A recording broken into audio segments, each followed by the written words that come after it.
আসসালামু আলাইকুম। ঈদ মানে খুশি, ঈদ মানে আনন্দ এবং ঈদ মানে পরিবারকে নিয়ে খুব আনন্দে কিছুটা সময় কাটানো।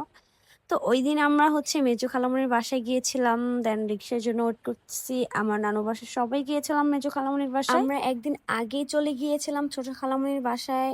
আর পরের দিন সকাল সকাল যেহেতু রওনা দিতে হবে আমাদের, আন্টি বারবার বলে দিয়েছিল সকালে ওইখানে গিয়ে নাস্তা করতে হবে। তার জন্য আমরা একদিন আগে চলে গিয়েছি। দেন সকাল সকাল আমরা রেডি হয়ে বের হয়ে গেলাম চিটাগাং রোডের উদ্দেশ্যে।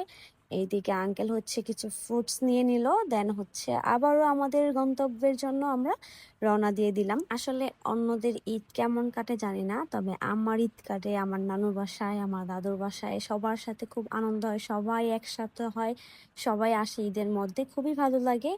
তো বলতে বলতে আমরা ফাইনালি চলে আসলাম খালামণির বাসায়। খালামণির শাশুড়ি সত্যি খুবই ভালো একজন মানুষ। বাহিরে প্রচুর গরম ছিল, খুবই বিরক্ত লাগতেছিল।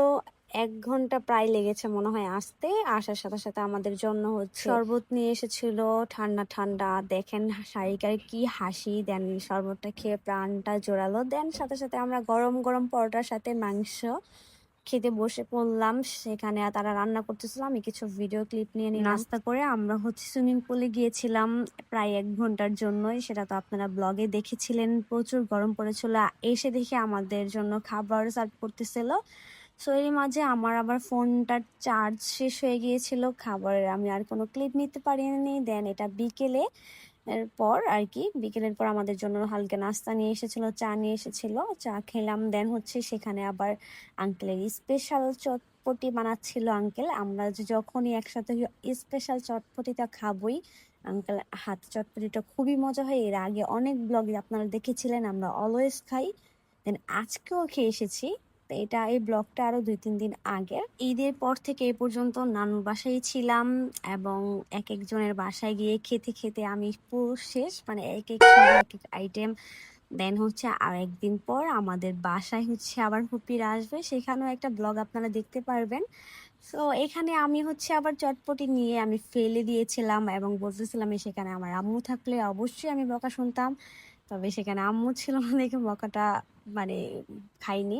সো এখানে ভিডিও নিচ্ছিলাম দেখে খালামণি খুব ঢং করে খাচ্ছিল। দেন আমরা গল্প করতেছিলাম এবং খাচ্ছিলাম। আর আমি একটা ভিডিওতে বলেছিলাম যে আমার বেস্ট ফ্রেন্ড আমার খালামণি। সো আমি আমার সব কথা আমার খালামণির কাছে শেয়ার করি, কারণ খালামণি এমন একজন মানুষ যে আমাদের বাসা বলতে সবার, খালামণি, মেজো খালামণি, মামা, আমার আম্মু, সবার সব প্রবলেম তার কাছে বলবে, শেয়ার করবে। সো এর মাঝে আমরা অনেক কিছু খেয়ে দেন বাসার উদ্দেশ্যে রওনা দিচ্ছি। আর খালামণির শাশুড়ি একদমই চাচ্ছিল না আমাদের বিদায় দেওয়ার জন্য, আমাদের থাকতে বলতেছিল, বাট আমাদের কাছে সম্ভব না থাকা। সো আমরা রওনা দেওয়ার সাথে সাথে আমরা এখানে কোন আইসক্রিম খেতে খেতে বাসার উদ্দেশ্যে রওনা দিয়ে দিলাম। তো আজকের ভিডিওটা কেমন লেগেছে কমেন্ট করে জানাবেন। আর কে কে কোথায় ঘুরতে গিয়েছিলেন সেটাও জানাবেন। সো রাতের ভিউটা দেখেন, খুবই সুন্দর। রাতের ভিউ দেখতে দেখতে আমাদের বাসার উদ্দেশ্যে আমরা রওনা দিয়ে দিয়েছি। আমরা কোনো রকম রেডি হয় নাই, রিক্সা নিয়ে ডিরেক্ট বাসায় চলে এসেছি। সো এই তো রাতের ভিউটা খুবই সুন্দর। আজকের জন্য এখানেই, সবাই ভালো থাকবেন, সুস্থ থাকবেন। আল্লাহ হাফেজ।